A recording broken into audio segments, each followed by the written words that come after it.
Hello everyone. Today we are going to talk about recursion in JavaScript, part of Web Technologies course. Recursion is a programming technique in which a function calls itself, either directly or indirectly. In JavaScript, recursion is used to solve problems that can be broken down into smaller, identical problems.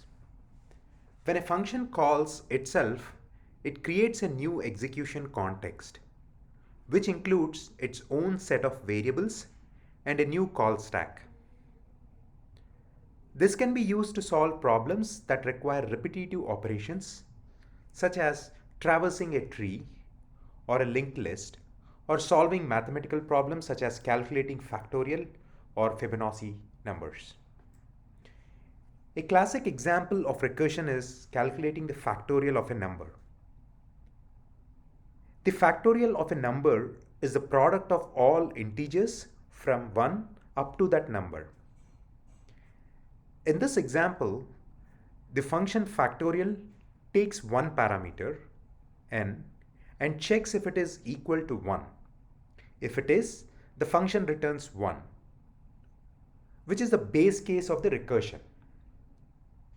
It is not the function call itself with the argument n minus 1 and returns the result of n into factorial function of n minus 1.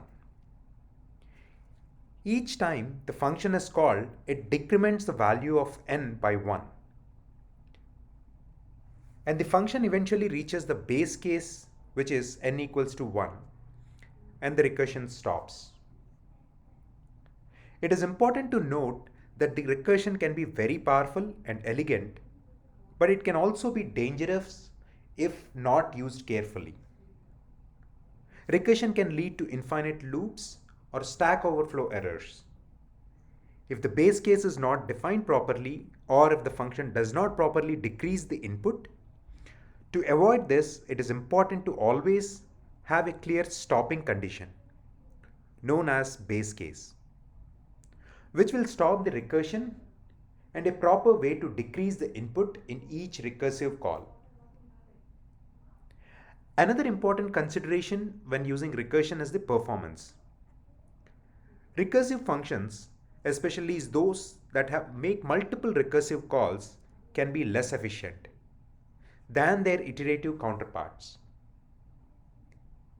Each recursive call creates a new execution context and adds to the call stack, which can cause memory and performance issues if the recursion is too deep.